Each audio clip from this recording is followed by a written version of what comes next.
This isn't a story I like to tell.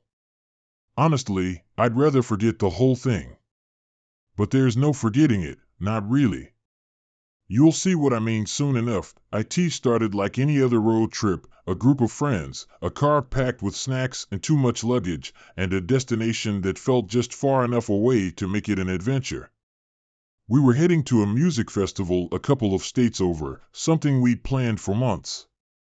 We figured driving would be cheaper than flying, and besides, the idea of being on the open road with my friends for 2 days sounded like half the fun. There were 5 of us, me, James, who was supposed to help me drive but never did, Luke, Sarah, and Becca. We took my car because it had the most room, and I was the one who could be trusted to actually stay sober the whole trip.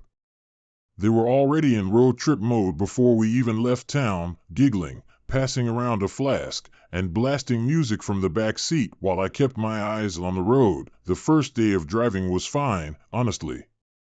A lot of bad sing-alongs, fast food stops, and endless stretches of highway.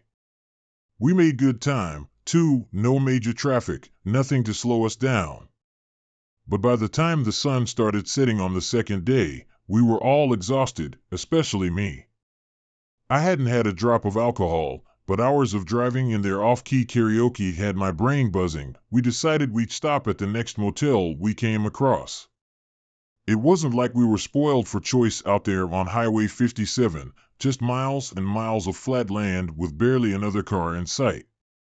So, when the flickering neon sign of the Sunset Motel came into view, we didn't think twice. It wasn't much to look at, one of those low, L-shaped motels you see in old movies, with cracked pavement and rooms that all looked the same. But it was cheap, and after a full day in the car, it was more than enough. We parked the car in front of our rooms and got 2, one for the guys and one for the girls. Each had 2 double beds, but Sarah called dibs on the couch in their room. I was dead on my feet, so after a quick shower and a round of half-hearted jokes about the classic horror movie vibes of the place, I was ready to pass out. The others stayed up, though, playing cards, drinking, doing whatever people do when they don't have to drive. I could hear them laughing through the thin walls, but exhaustion pulled me under, and I was asleep in minutes, but not for long. I woke up in the middle of the night, my mouth dry. That kind of groggy feeling where you're not sure if you're really awake or still dreaming. Something had pulled me from sleep, but I couldn't figure out what. The clock on the nightstand said it was just past 2 a.m.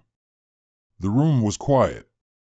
Luke was snoring softly in the other bed, and James had passed out on top of the blankets, fully clothed. That's when I heard it. A noise outside, faint but sharp enough to slice through the stillness. A scraping sound, like something being dragged across concrete. I sat up, my heart thudding harder than it should have been. At first, I told myself it was nothing, just my tired mind playing tricks on me. But the noise came again. Closer this time, against my better judgment, I slid out of bed and padded over to the window, pulling the blinds back just enough to peek through. The parking lot was dimly lit by a few old lamps, casting long, eerie shadows over the cracked pavement. For a second, I didn't see anything out of the ordinary, just our car, the girls' room across the way, and an empty lot. But then, movement caught my eye. 2 men, standing by an old, beat-up sedan near the far corner of the lot. One was crouched low, his hands gripping something heavy, while the other stood over him, watching. I squinted, trying to make out what they were doing. At first, I thought they were loading luggage into the trunk, just some late-night travelers like us, but then I saw the legs, pale, limp legs. Not luggage. A person, the guy crouching was dragging a body across the lot, and the other was keeping watch. The scraping sound I'd heard, it was the body's shoes catching on the asphalt. My throat tightened, and I froze, unable to tear my eyes away from the scene. I should have moved. I should have done something, anything. But I just watched. The man dragging the body grunted as he hefted it into the trunk of the car. The sound of the trunk slamming shut echoed across the empty lot. My stomach turned. I could feel the bile rising in my throat, but I was glued to the spot. I don't know why I kept watching. Maybe I was too scared to look away, and then, one of the men, he was tall, with a heavy build, wearing a dark jacket, looked up. Right at me. I ducked away from the window, my heart slamming against my ribs. I pressed myself flat against the wall, barely daring to breathe.